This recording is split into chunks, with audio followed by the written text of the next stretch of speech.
ಜೀವಿಸಲು ಜೀವವಾಕ್ಯ. ಲೇಯಳು ಮತ್ತೆ ಗರ್ಭಿಣಿಯಾಗಿ ಗಂಡು ಮಗುವನ್ನು ಹೆತ್ತು ಈಗ ಯೆಹೋವನಿಗೆ ಉಪಕಾರ ಸ್ತುತಿ ಮಾಡುವೆನು ಎಂದು ಹೇಳಿ ಅದಕ್ಕೆ ಯಹೂದ ಎಂದು ಹೆಸರಿಟ್ಟಳು. ಯಾಕೋಬನು ತನ್ನ ಎರಡನೆಯ ಹೆಂಡತಿಯಾದ ರಾಹೇಲಳನ್ನು ಹೆಚ್ಚಾಗಿ ಪ್ರೀತಿಸಿ ತನ್ನ ಮೊದಲನೆಯ ಹೆಂಡತಿಯಾದ ಲೇಯಳನ್ನು ಅಲಕ್ಷ್ಯ ಮಾಡುತ್ತಾನೆ. ದೇವರು ಅವಳ ದುಃಖವನ್ನು ನೋಡಿದ್ದರಿಂದ ಆಕೆಯು ಗರ್ಭಿಣಿಯಾಗಿ 4 ಮಕ್ಕಳಿಗೆ ತಾಯಿಯಾಗುತ್ತಾಳೆ. ಮೊದಲನೆಯ ಮಗುವಿಗೆ ಯೆಹೋವನು ನನ್ನ ವ್ಯಥೆಯನ್ನು ನೋಡಿದ್ದಾನೆ ಎಂದು ರೂಬೇನ್ ಎಂದು ಹೆಸರಿಡುತ್ತಾಳೆ.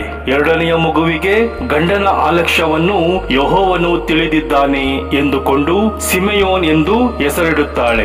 ಮೂರನೆಯ ಮಗುವಿಗೆ ಈಗಲಾದರೂ ನಾನು ನನ್ನ ಗಂಡನು ಒಂದಾಗುವೆವು ಎಂದುಕೊಂಡು ಲೇವಿ ಎಂದು ಹೆಸರಿಡುತ್ತಾಳೆ.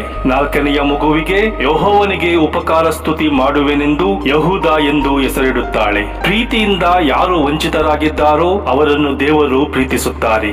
ದೇವರು ಅವರ ಒಂಟಿತನ ದುಃಖವನ್ನು ನೋಡುತ್ತಾರೆ ಮತ್ತು ಅವರಿಗಾಗಿ ಚಿಂತಿಸುತ್ತಾರೆ. ಲೇಯಳು ಇಸ್ರಾಯೇಲಿನ 2 ಪ್ರಮುಖ ಕುಲಗಳಿಗೆ ತಾಯಿಯಾದಳು.